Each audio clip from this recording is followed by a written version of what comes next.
वो देखिए सम्राट धनानंद, आर्य उस आक्रमणकारी को लेकर आ गया है। मैंने इससे बड़ी मूर्ख और साहसी स्त्री आज तक नहीं देखी। उतारो इसको अश्व से।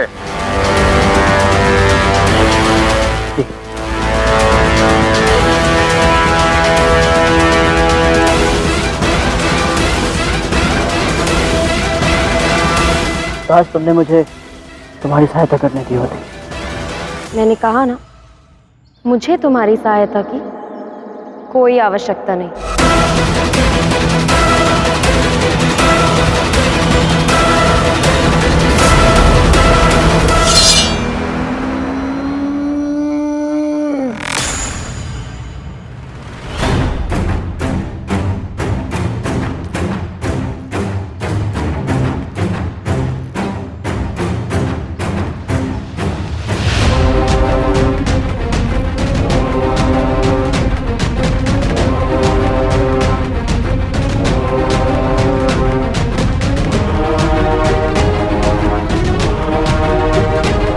अपना मुख दिखाओ। सम्राट की आज्ञा का पालन हो।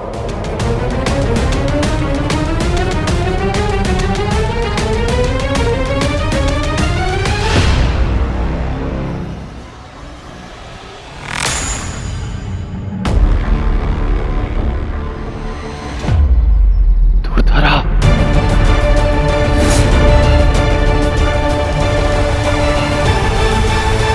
राजकुमारी, अब समझ आया मैं क्यों नहीं भागी थी।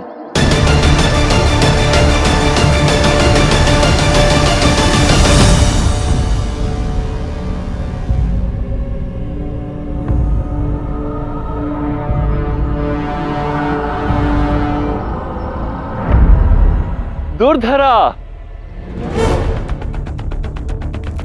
मेरी प्यारी बहन,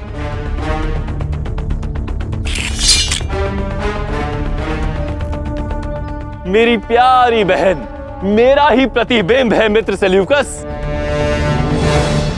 उसका व्यवहार और उसका व्यक्तित्व मेरे ही जैसा है। जब भी वो कहीं प्रवेश करती है तो सब चौंक जाते हैं। अब देखिए, अपने आते ही उसने आपकी सारी सेना अपने पीछे लगा ली।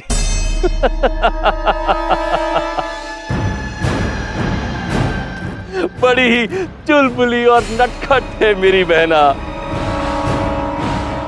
आज जो तुमने किया ना दूरधरा, वास्तव में अद्भुत किया, और केवल तुम ही ये कर सकती हो।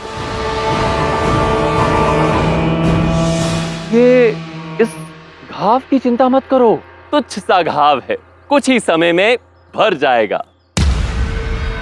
किंतु तुम्हारे आने से इस संधि की प्रसन्नता और अधिक बढ़ गई है।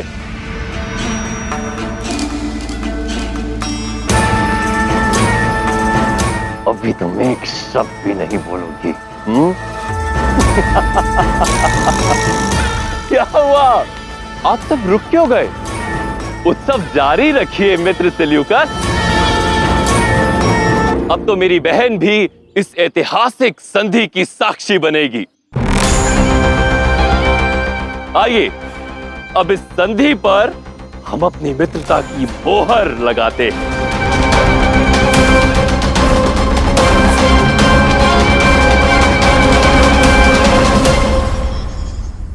अब हमारी ओर से यह समझौता रद्द हुआ धनानंद।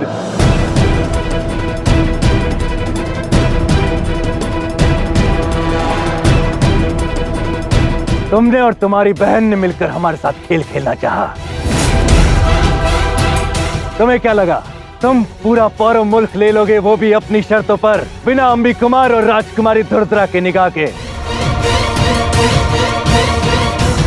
वो तो हमारा खास सिपाही वहां था। अगर वो आज तुम्हारी बहन को नहीं पकड़ता, यकीनन तुम्हारी ये चाल सही हो जाती।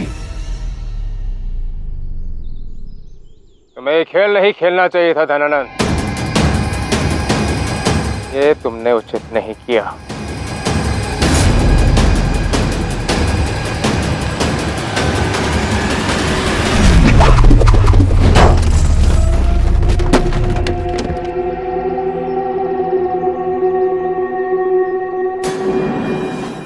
ठीक है, कल का दिन युद्ध से आरंभ होगा और तुम्हारे अंत पर समाप्त।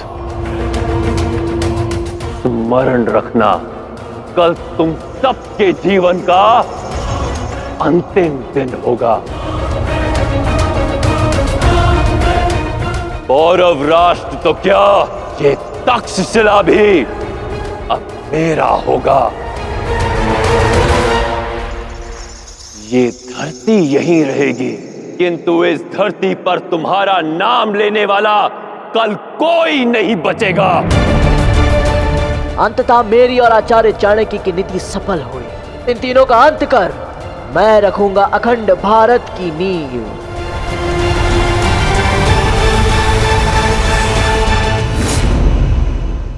तुमने अपने भाई पर ही आक्रमण किया?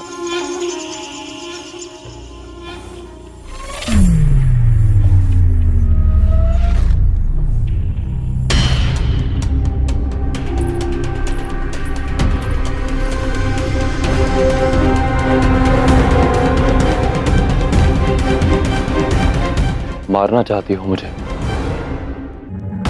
कटार लो और मार दो अपने भाई को। लो।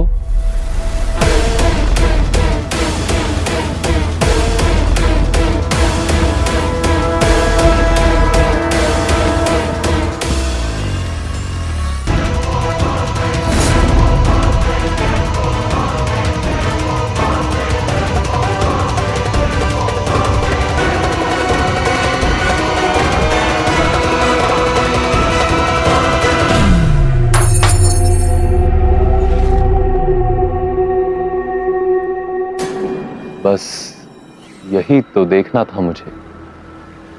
अर्थात तुमने मुझ पर आक्रमण नहीं किया,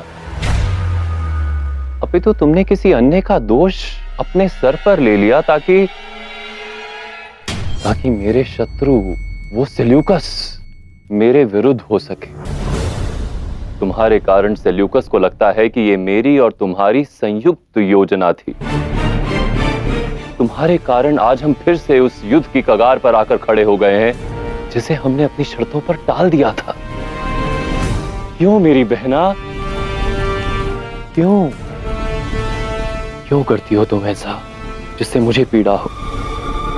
मैंने तुम्हारे लिए धरती आसमान एक कर दिया, 15 जनपद जीत लिए ताकि तुम्हारे समक्ष एक योग्य सम्राट सिद्ध हो सकूं, ताकि एक बार पुनः मुझे तुम्हारा वही प्रेम और स्नेह प्राप्त हो सके। बार बार वही झूठ दोहराने से वो सत्य नहीं हो जाएगा सम्राट। आपने वो 15 जनपद मेरे मन में मान पाने के लिए नहीं, अपने अभिमान के लिए जीते हैं, अपनी धन और ताकत के लोभ के लिए जीते हैं। मेरा प्रेम पुनः पाना तो बस वो ढोंग है जिसकी आड़ में आप अपनी लालसा को तृप्त करना चाहते हैं। आप तो सर्वश्रेष्ठ सम्राट बनना चाहते हैं ताकि आप ये सिद्ध कर पाएं कि पिताश्री की हत्या करना उचित था।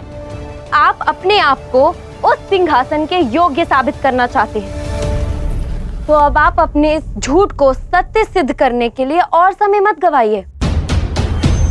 जाइए, कल के युद्ध के लिए सज्ज हो जाइए।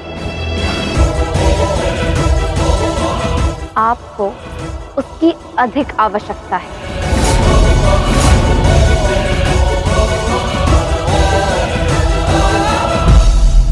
बस बहुत हुआ तुम्हारा दुस्साहस। और मैं तुम्हारे मन में पनप रहे विद्रोह की अग्नि का अंत कर दूंगा, ठीक वैसे ही जैसे मैंने उसका अंत किया था जिसने तुम्हारे हृदय में विद्रोह की अग्नि जलाई थी। हाँ, उस चंद्रगुप्त, उस तिलचट्टे के समान। जानता हूं आज दुर्धरा को देखकर तुम्हारे पुराने घाव पुनः उभर आए होंगे। अतीत की पीड़ादायक स्मृतियां पुनः तुम्हारे समक्ष आ खड़ी हुई होंगी। जानते हैं आप आचार्य, उस अंधेरे घर में 5 वर्ष व्यतीत करने के उपरांत मुझे लगा कि संसार में बहुत कुछ बदल गया होगा,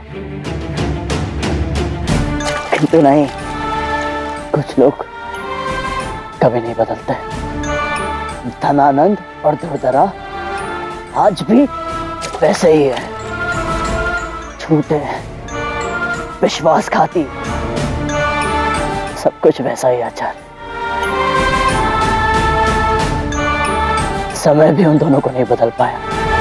मैं नहीं बदला और ना ही तुम्हारे प्रति मेरा प्रेम बदला है। सदा से ही अपनी आंखों पर तुम्हारे प्रेम की पट्टी बांधे रखी मैंने। कदाचित अब समय आ गया है कि मैं इस पट्टी को उखाड़ फेंकूं। पिछले 5 वर्षों से प्रत्येक क्षण मैंने तुम्हें अपनी वही लाडली बहन माना, किंतु तुमने मुझे भाई नहीं माना, केवल सम्राट ही माना। ठीक है, आज से मैं तुम्हारे साथ भी सम्राट वाला व्यवहार ही अपनाऊंगा।